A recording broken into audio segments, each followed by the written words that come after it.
जय गुरु जी संगत जी। संगत जी, गुरु जी के डिवाइन कॉल सत्संग प्लेटफॉर्म में आप सभी गुरु परिवार का हार्दिक स्वागत है। शुक्राना मेरे गुरु जी महाराज का कि उन्होंने ये सेवा मुझे बख्शी कि मैं आप सभी गुरु परिवार के समीप आके गुरु जी के कल्याण महिमा अनुभव का वर्णन कर पा रही हूँ। अनंतम शुक्राना मेरे गुरु जी महाराज का। शुक्राना आप सभी गुरु परिवार का भी कि आप सभी गुरु परिवार अपने इस गुरु परिवार की बेटी को बहुत प्यार दे रहे हैं, बहुत सपोर्ट कर रहे हैं। संगत जी, आज का जो सत्संग मैं आपके साथ शेयर करने जा रही हूँ अर्चना लूम्भा आंटी का है और मैं उन्हीं के शब्दों में आपके साथ ये सत्संग शेयर करूंगी जो कि हमें मेल के माध्यम से प्राप्त हुआ है। संगत जी, अगर आप भी अपना सत्संग शेयर करना चाहते हैं तो हिंदी में साफ राइटिंग में अपना सत्संग लिखकर हमारी जीमेल आईडी पर सेंड कर सकते हैं, ताकि आपके द्वारा सुनाए गए सत्संग से जो गुरुजी की नई जुड़ने वाली संगत है उन्हें गुरुजी के कल्याण महिमा अनुभव के बारे में ज़्यादा से ज़्यादा पता चले। संगत जी, अगर आपको सत्संग पसंद आए तो लाइक करिए, सब्सक्राइब करिए, ज़्यादा से ज़्यादा संगत में शेयर कीजिए, बेल आइकन दबाना बिल्कुल भी ना भूलिए। जब भी कोई लेटेस्ट सत्संग आएगा उसका नोटिफिकेशन सबसे पहले आपके फ़ोन पर आएगा। संगत जी, चलिए चलते हैं सत्संग की ओर। सत्संग शुरू करने से पहले हम गुरु जी का मंत्र जाप करेंगे। ओम नमः शिवाय, शिव जी सदा सहाय। ओम नमः शिवाय, गुरु जी सदा सहाय। जय गुरु जी संगत जी। संगत जी, मेरा नाम अर्चना है और ये मेरा दूसरा शुक्राना सत्संग है। कैसे शुक्राना करूं गुरु जी का समझ नहीं आता था, लेकिन गुरु जी की रजा में रहकर मुझे शुक्राना करना भी आ गया। अनंतम मेरे मालिक का शुक्राना। संगत जी, आज मैं अपनी जर्नी शुरू करने से पहले संगत जी सबको बताऊंगी कि गुरु और भगवान में क्या अंतर है। संगत जी, एक आदमी के घर भगवान और गुरु दोनों पहुँचे। वह बाहर आया और उसने चरणों में गिरने की सोची, चरण स्पर्श करने की सोची। वह भगवानों के चरणों में गिरा तो भगवान बोले, रुको, पहले गुरु के चरणों में जाओ। वह दौड़कर गुरु के चरणों में गया। गुरु बोले, मैं भगवान को लाया हूँ, पहले भगवान के चरणों में जाओ। वह भगवान के चरणों में गया तो भगवान बोले, इस भगवान को गुरु ही लाया है, गुरु ने ही बताया है ना, तो पहले गुरु के चरणों में जाओ। फिर वह गुरु के चरणों में गया। गुरु बोले, नहीं, मैंने तो तुम्हें बताया ही है, लेकिन तुमको बनाया किसने है? भगवान ने ही तो बनाया है, इसलिए पहले तुम भगवान के चरणों में जाओ। फिर वह भगवान के चरणों में गया। भगवान बोले, रुको, मैंने तुम्हें बनाया है, यह सब ठीक है, तुम मेरे चरणों में आ गए हो, लेकिन मेरे यहाँ न्याय की पद्धति है। अगर तुमने अच्छा किया है, अच्छे कर्म किए हैं, तो तुमको स्वर्ग मिलेगा, मुक्ति मिलेगी, अच्छा जन्म मिलेगा, अच्छी योनि मिलेगी। लेकिन अगर तुम बुरे कर्म करके आए हो तो मेरे यहाँ दंड का भी प्रावधान है, दंड मिलेगा। 84 लाख योनियों में भटक जाओगे, फिर अटकोगे, फिर तुम्हारी आत्मा को कष्ट होगा, फिर नरक मिलेगा और अटक जाओगे। लेकिन यह गुरु है ना, यह बहुत भोला है। इसके पास, इसके चरणों में पहले चले गए तो तुम जैसे भी हो, जिस तरह से भी हो, यह तुम्हें गले लगा लेगा और तुमको शुद्ध करके मेरे चरणों में रख देगा, जहाँ इनाम ही इनाम है। यही कारण है कि गुरु कभी किसी को भगाता नहीं है, गुरु निखारता है, जो भी मिलता है उसको गले लगाता है, उसको अच्छा करता है और भगवानों के चरणों में भेज देता है। इसीलिए संगत जी, गुरु में और भगवान में ये सबसे बड़ा अंतर है।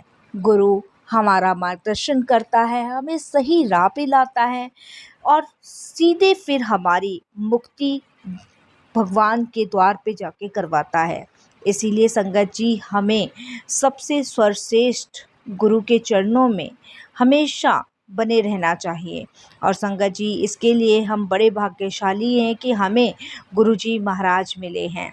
संगत जी, जैसे सोने में मिल के फेंट भी सोने के भाव में बिक जाती है और किसी खराब सड़े फल के बगल में पड़ा हूँ, फल भी गल जाता है, सड़ जाता है, वैसे ही यदि कोई सत्संगी संतों की संगत करता है तो संगत जी, मानो वो फेंट भी सोने के भाव बिक जाएगा। यदि वही सत्संगी किसी सख्त निंदक बुरी आदतों वालों की संगत में रहता है तो चाहे वो कितना भी सत्संग और नाम जपने वाला हो, एक दिन उस फल की तरह सड़ ही जाएगा। इसीलिए अपनी संगत पर ध्यान दो, संतों की संगतियों की संगत में हमेशा रहो संगत जी, आप निखरते चले जाओगे। चंदन के पेड़ की खुशबू कभी बांस में नहीं आ सकती और बांस की खुशबू कभी चंदन के पेड़ में नहीं आ सकती।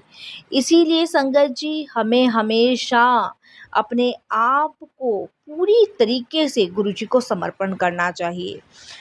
संगत जी जैसे कि पूरे जंगल को हम किसी उससे जला देते हैं ना, उसी तरीके से संगत जी ये निंदा, चुगली, छल, कपट हमारी आत्मा को भी जला देता है। इसीलिए संगत जी हमें इन सब से दूर रहना चाहिए और संगत जी हमेशा प्रभु के नाम की माला जपते रहनी चाहिए। हमें साथ संगत की संगत करनी चाहिए संगत जी, तभी हमारा सही मार्गदर्शन होगा। और यही संगत जी मेरे साथ हुआ। मैं बहुत निंदकों की श्रेणी में थी संगत जी, इधर से सुनी उधर कर दिया, इधर किसी ने कहा, कहीं भी लड़ाई होती थी तो सबसे ज़्यादा मुझे ही मज़ा आता था संगत जी। ये मेरी वो दुष्ट आदतें थी जिनसे मैं बाहर कभी नहीं निकल पाती अगर मैं गुरुजी के चरणों में नहीं आती संगत जी। गुरुजी के साथ मेरी जर्नी 2018 में शुरू हुई। उससे पहले संगत जी मैं मोह माया और संगत जी लोभ अहंकार इनके चक्रों में फंसी हुई थी। मैं अपने माँ बाप की इकलौती बेटी हूँ जो बहुत ही लाड़ प्यार से पाली गई और संगत जी उस लाड़ प्यार का फ़ायदा मैंने बहुत उठाया और संगत जी मैं गलत रास्ते पे गलत मार्ग पे चलना सीख गई। मैंने अपने माँ बाप की दी हुई आज़ादी का इतना फ़ायदा उठाया संगत जी कि मैं ईश्वर तक को भूल गई। मैं ये भूल गई कि मैं अगर पृथ्वी पर आई हूँ तो उस परमात्मा की देन से आई हूँ, सब कुछ भूल गई। और संगत जी मैं अपने जीवन में अपने बुरे कर्म लिखवाती चली गई, इतने बुरे कर्म लिखवाती चली गई कि मुझे नहीं पता कि आने वाला मेरा जन्म कितना कष्ट वाला होगा। संगत जी बुरी आदतें देखकर गलत रास्ते पे जाकर माँ बाप ने एक कहीं सही सा लड़का देख के शादी कर दी। मैं बेंगलोर में शादी करके मुझे वहाँ शिफ्ट होना पड़ा। जब मैं बेंगलोर में संगत जी शिफ्ट हुई अपने हस्बैंड के साथ, मेरी आदतें वो छूटी नहीं क्योंकि संगत जी मैं ड्रिंक भी करती थी, स्मोक भी करती थी और धीरे धीरे मैं अपने उस शादीशुदा ज़िंदगी को एक जंजीर की तरह झेल रही थी। तो मैं उससे आज़ाद होना चाहती थी क्योंकि वो मुझे बहुत बंदिश लगती थी, तो मैं सोचती थी कि मैं इससे आज़ाद हूँ। संगत जी उसके बाद मेरे अंकल के साथ मेरी शादी अच्छी नहीं चली क्योंकि मेरी आदतें उन्हें नहीं पसंद आई और संगत जी हम लोगों का डिवोर्स 1 साल के अंदर ही हो गया और वापस से मैं वही अपनी ज़िंदगी जीने लग गई जिस ज़िंदगी को मैं जी रही थी, खुलतम ज़िंदगी। स्मोक करना, ड्रिंक करना, दोस्तों के साथ पार्टियाँ करना, पिताजी के दिए हुए पैसों का बेफ़ालतू का इस्तेमाल करना। बेंगलोर से वापस मैं दिल्ली शिफ्ट हो गई अपने फ़ादर के पास। उसके बाद संगत जी धीरे धीरे धीरे धीरे मेरी दिन पर दिन आदतें और बिगड़ती ही जा रही थी। इससे माँ बाप बहुत परेशान थे क्योंकि शादी टूट चुकी थी। उसके बाद अब वो सोच रहे थे कि कहीं दूसरी जगह इसका घर बसाया जाए और मैं उसके लिए बिल्कुल भी एग्री नहीं थी, तो मेरे को लेके वो बहुत चिंतित थे, परेशान थे। तब संगत जी मेरे पापा के एक फ्रेंड हैं जो कि दिल्ली में ही रहते हैं और वो रिटायर कर्नल हैं। तो उनकी एक दिन मेरे पिताजी से मुलाकात हुई। तब मेरे पिताजी को चिंतित देखकर उन्होंने पूछ ही लिया और मेरे पिताजी ने मेरे बारे में उनको सब कुछ बताया। तब उन्होंने गुरुजी का ज़िक्र मेरे फ़ादर के सामने छेड़ा। तब फिर मेरे फ़ादर ने उनसे पूछा कि क्या गुरुजी बैठते कितने बजे हैं? मतलब अगर मैं अपनी बेटी को लेकर जाऊँ भी, बस तू मेरी ये परेशानी हल करवा दे। बाकी जितने पैसे लग जाएँगे, जो भी पैसे लगेंगे, हम देने को तैयार हैं, बस तू मेरी बेटी को सही रास्ते पे, सही मार्ग पे ला दे। संगत जी मेरे जो पापा के दोस्त थे उन्होंने बताया कि गुरुजी फ़िज़िकल फ़ॉर्म में नहीं हैं, वहाँ 1 रुपया नहीं चढ़ता है, वहाँ टोटली आपको समर्पण करना है गुरुजी को। जितना आप गुरुजी को मानोगे उतनी आप परेशानियों से निकलते ही चले जाओगे। 1 टू 1 डायरेक्ट कनेक्शन आपको गुरुजी से बनाना है, कोई बीच में आपका नहीं होना चाहिए। संगत जी, मेरे फादर सबसे पहले मेरी मदर को लेके गुरुजी के पास गए। वहाँ उन्होंने गुरुजी के दर्शन करे, क्योंकि मेरी माँ जो थी वो मराठी थी और मेरे फादर बंगाली थे। तो मेरी माताजी जो थी वो हर एक धर्म में अपनी आस्था वैसी ही रखती थी जैसी और धर्मों में थी। उसके बाद संगत जी, जब बड़े मंदिर मम्मी पापा मेरे गए, वहाँ पे उन्होंने गुरुजी के चरणों में नमस्तक होके प्रणाम किया। उसके बाद वो घर आए और घर आने के बाद संगत जी, मैं उस दिन घर पे नहीं थी, क्योंकि मैं शाम को करीबन 4 बजे घर पहुंची थी और उसके बाद संगत जी मैं सीधे पार्टी के लिए निकल गई थी। इस चीज़ को देख के वो बहुत दुखी थे, बहुत परेशान थे। उसके बाद मेरी मदर ने मुझे कहा कि बेटा, यहाँ पे छतरपुर एक गुरुजी हैं, वहाँ उनका मंदिर है, क्या तुम चलोगी? संगत जी, इस चीज़ को लेके घर में झगड़ा हुआ और मैंने मम्मी को कहा कि आपको पता है मेरे को ये सब चीज़ें नहीं पसंद है और ना ही मैं जाना चाहती और ना ही मैं जाऊँगी। इस तरीके से संगत जी मैंने अपनी मम्मी के साथ थोड़ी बदसलूकी की, थोड़े मिसयूज़ वर्ड यूज़ किए और संगत जी मैं अपनी पार्टी के लिए निकल गई। जब संगत जी मैं पार्टी के लिए निकली अपने पापा की कार लेके, तो संगत जी करीबन मैं अभी 2.5 किलोमीटर दूरी पे ही थी और मेरे उधर से फ्रेंड्स आ रहे थे पार्टी के लिए। इतने में संगत जी एक ट्रक के साथ मेरा बहुत भयंकर वाला एक्सीडेंट होता है। इतना भयंकर वाला मेरा एक्सीडेंट होता है कि संगत जी फुल बॉडी डैमेज, एकदम डैमेज हो जाती है। इतनी डैमेज हो जाती है कि संगत जी मुझे ये होश नहीं था कि कब मुझे कौन हॉस्पिटल लेके गया, कब मेरे साथ क्या हुआ, मुझे कुछ भी नहीं पता। उस समय जो भी था, जैसा भी था, वो ईश्वर जानता है, गुरुजी जानते हैं। लेकिन उस समय मुझे हॉस्पिटल में एडमिट किया गया और संगत जी उसी समय मेरा ऑपरेशन इमरजेंसी में उन लोगों ने, डॉक्टरों ने करने के लिए कहा, क्योंकि संगत जी मेरा एक दाहिना पैर बिल्कुल डैमेज था, जिसे काटने की नौबत आ गई थी और वो काटना ही पड़ा, क्योंकि वो इतनी बुरी तरीके से डैमेज हो गया था। उसके बाद संगत जी सारी हिम्मत, सारी अकड़, सारी चीज़ें टूट गई जब वो पैर मेरा एकदम से कट गया। और जब मुझे होश आया, जब मम्मी रोती हुई मुझे हॉस्पिटल में मिली, पापा परेशान मिले, उस समय संगत जी ये लोभ, मोह, क्रोध, माया, सब जी का जंजाल जो था वो सब एकदम से हट गया। उस समय सिर्फ एक ही शब्द निकला मुंह से, हे ईश्वर, तुमने ये मेरे साथ क्या करवा दिया। उस समय मम्मी ने समझाया कि बेटा, ये तुम्हारे बुरे कर्मों का फल है। जब तुम्हें हमने मना किया था, तुमने आज तक ईश्वर का नाम नहीं जपा। आज तुमने चाहे भूल से ही अपनी परेशानी में ही परमात्मा को याद किया, लेकिन ईश्वर का नाम लिया। उसके बाद संगत जी कंटिन्यू मम्मी पापा गुरुजी के मंदिर जाते थे। मैं हॉस्पिटल में रही करीबन 1.5 महीने के आसपास, क्योंकि मुझे काफ़ी हैवी हैवी इंजेक्शंस लगते थे, क्योंकि मेरा पूरा पैर कट चुका था।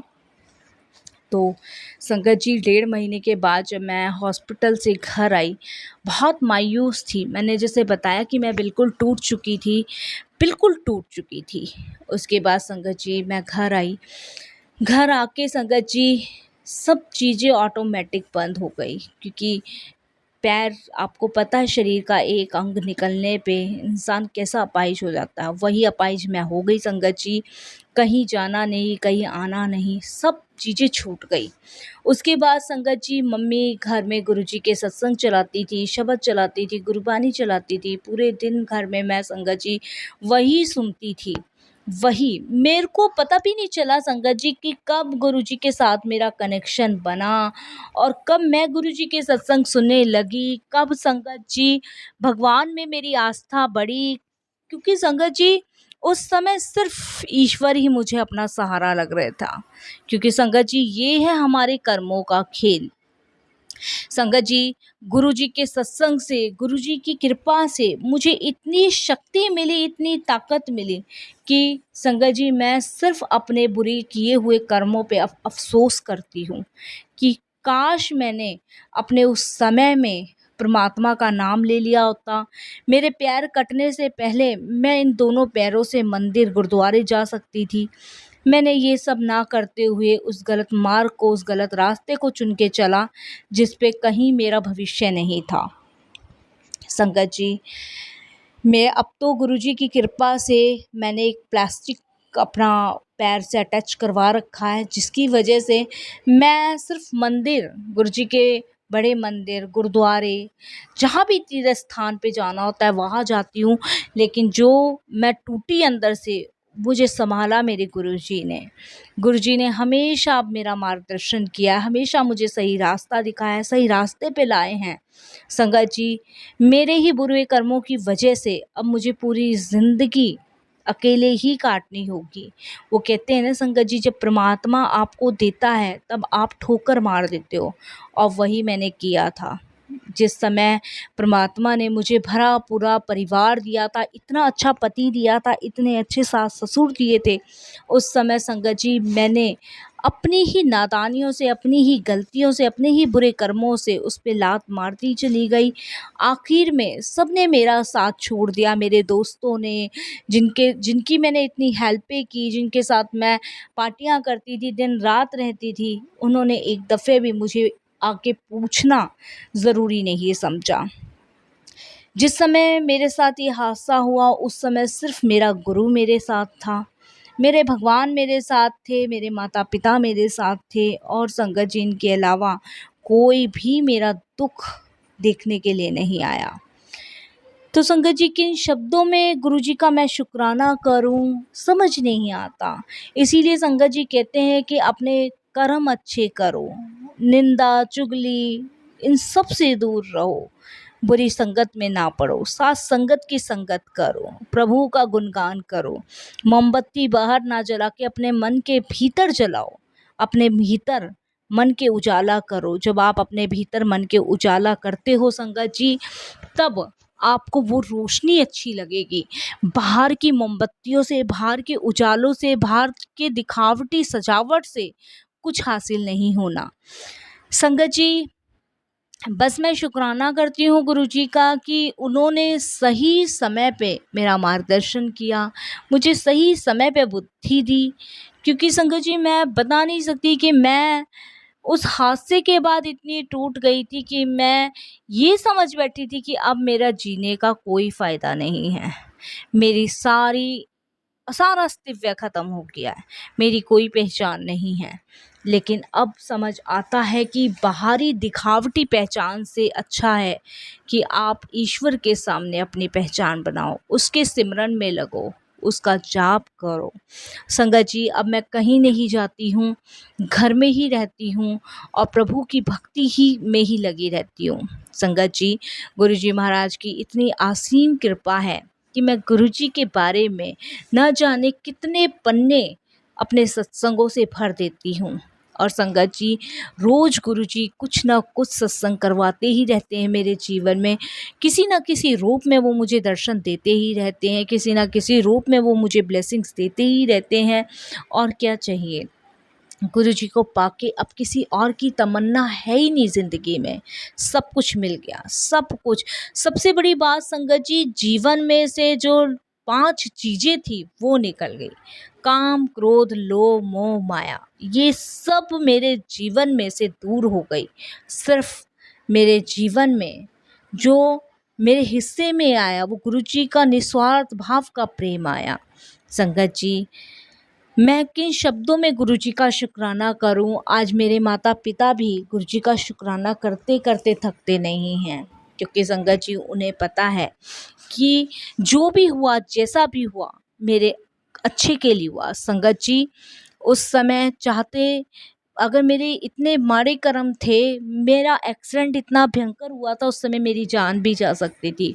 लेकिन कहते हैं ना, मेरे माँ बाप पहले ही गुरुजी के पास जा चुके थे, और गुरुजी के पास अगर घर का एक सदस्य भी चला जाता है तो गुरुजी पूरे घर को ब्लेस कर देते हैं। और उसी तरीके से संगत जी, गुरुजी की ब्लेसिंग्स मेरे मम्मी पापा लेकर आए थे, तो सिर्फ इतना बड़ा कष्ट मेरा बहुत छोटे में कट गया। और नहीं तो संगत जी, उस समय मेरी जान भी जा सकती थी, जिस हिसाब के मेरे कर्म थे। इसीलिए संगत जी, हमें कभी किसी की लड़ाई को देख के हंसना नहीं है, किसी कमज़ोर निर्बल इंसान का मजाक नहीं उड़ाना है, कभी कोई गलत आहार नहीं खाना है, कभी ईश्वर की बुराई नहीं करनी है, कभी अपने माँ बाप का दिल नहीं दुखाना है। ये संगत जी सब चीज़ों से दूर रह के सिर्फ एक जोत जलानी है गुरु के नाम की, और गुरु से का मिलने का रास्ता भी संगत जी गुरुजी महाराज ही तय करते हैं, और ईश्वर से मिलने का रास्ता भी गुरुजी महाराज ही तय करते हैं। आगे हमें परमात्मा तक पहुंचना है तो संगत जी सिर्फ वो रास्ता गुरुजी से होकर जाता है। बस संगत जी मैं शब्दों में सिर्फ गुरुजी का शुक्राना कर सकती हूँ, बाकी मेरा पूरा समर्पण मेरे गुरुजी के लिए है।